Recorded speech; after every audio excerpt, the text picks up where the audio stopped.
Hello viewers, welcome back to my channel once again. Viewers, Tripura police constable লিখিত পরীক্ষার তারিখ ঘোষিত করা হয়েছে এবং লিখিত পরীক্ষাতে হতে যাচ্ছে আগামী বছরের 28শে জানুয়ারি 2024 রবিবার দুপুর 1টা থেকে 2টা। ভিউয়ার্স, তোমাদের হাতে আর কিন্তু বেশি সময় নেই, আর মাত্র 39 দিন সময় রয়েছে প্রিপারেশন নেওয়ার জন্য।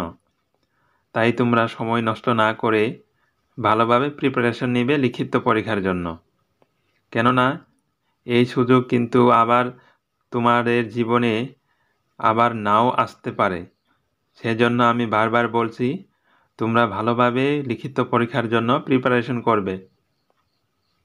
ভিউয়ার্স, আজ আমরা ত্রিপুরা পুলিশ কনস্টেবল সিলেবাসের পার্ট বি থেকে ন্যাশনাল জেনারেল নলেজ থেকে এক নজরে ভারতবর্ষ দেখে নেব। ভিউয়ার্স, ন্যাশনাল জেনারেল নলেজ চলিত GRBT MTS group D viva interview এবং আগত ত্রিপুরা জেল পুলিশ লিখিত পরীক্ষার ক্ষেত্রেও খুবই গুরুত্বপূর্ণ। তাহলে দেরি না করে আমরা ন্যাশনাল জেনারেল নলেজ থেকে এক নজরে ভারতবর্ষ দেখে নেব। প্রথমেই রয়েছে ভারতের প্রাচীন নাম। ভারতের প্রাচীন নাম হচ্ছে জম্বুদ্বীপ। ভারতের অবস্থান হচ্ছে এশিয়া মহাদেশের দক্ষিণ অংশে। এরপরে অক্ষাংশ অনুসারে উত্তর গোলার্ধে, দ্রাঘিমা অনুসারে পূর্ব গোলার্ধে। ভারতের অক্ষাংশ হচ্ছে 8 ডিগ্রি 4 থেকে 37 ডিগ্রি 6 উত্তর। দ্রাঘিমা হচ্ছে 68 ডিগ্রি 7 থেকে 97 ডিগ্রি 25 পূর্ব। এরপরে ভারতের আয়তন। ভারতবর্ষের মোট আয়তন হচ্ছে 32,87,263 বর্গ কিলোমিটার। এরপরে পৃথিবীতে ভারতে স্থান, আয়তনে স্থান রয়েছে ভারতের 7ম। লোকসংখ্যায় স্থান হচ্ছে, পৃথিবীর মধ্যে লোকসংখ্যায় স্থান হচ্ছে 2য়। প্রথমে রয়েছে চীন। লোকসংখ্যা, ভারতবর্ষের লোকসংখ্যা হচ্ছে 138 কোটি 2020 সাল অনুসারে। এরপরে ভারতবর্ষের সংবিধানে স্বীকৃত ভাষা 22টি। ভারতবর্ষে কয়টি রাজ্য রয়েছে? 28টি। এরপরে কেন্দ্রশাসিত অঞ্চল রয়েছে ভারতবর্ষে 8টি। ভারতের আয়তনে বৃহত্তম রাজ্য হচ্ছে রাজস্থান। এরপর ভারতের আয়তনে ক্ষুদ্রতম রাজ্য হচ্ছে গোয়া।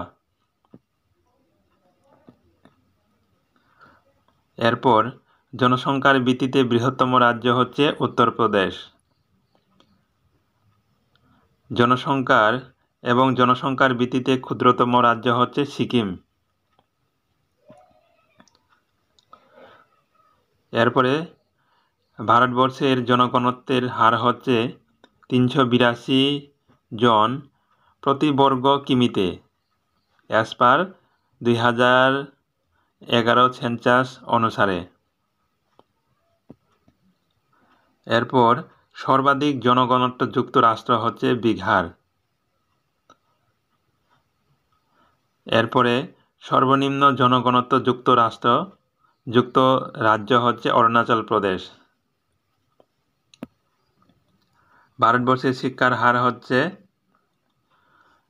74.4% অ্যাজ পার 2011 সেন্সাস অনুযায়ী। ভারতের রাজধানী হচ্ছে দিল্লি। প্রমাণ দ্রাঘিমা হচ্ছে 82 ডিগ্রি 30 পূর্ব। প্রমাণ দ্রাঘিমা গিয়েছে এলাহাবাদ শহরের উপর দিয়ে।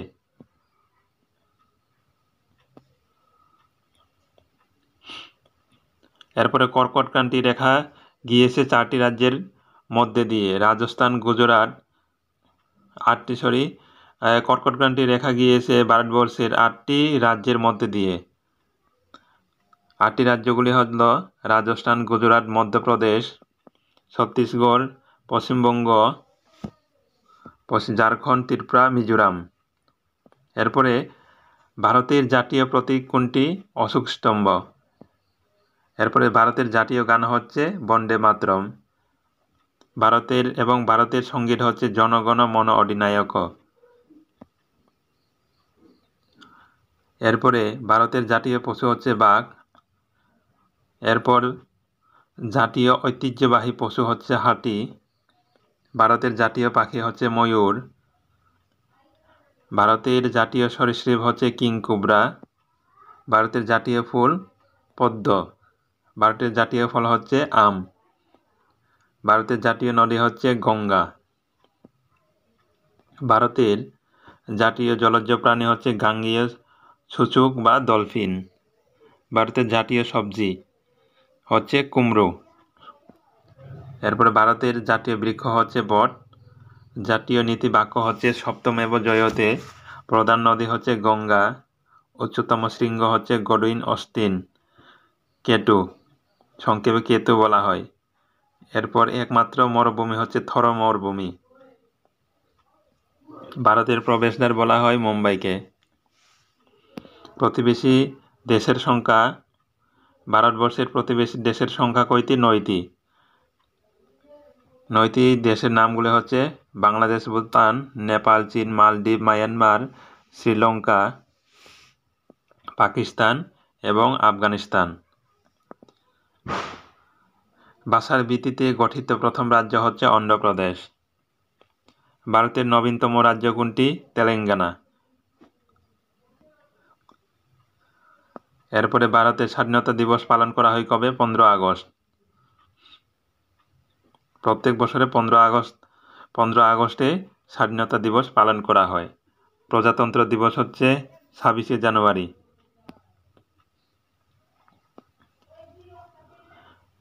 এরপর ভারত থেকে শ্রীলঙ্কা আলাদা হয়েছে পক প্রণালী দ্বারা। ভারত ও আফগানিস্তানের মধ্যে সীমারেখাকে কি বলা হয়? Durand line. এরপর ভারত ও পাকিস্তানের মধ্যে সীমারেখাকে কি বলে? Red cliff.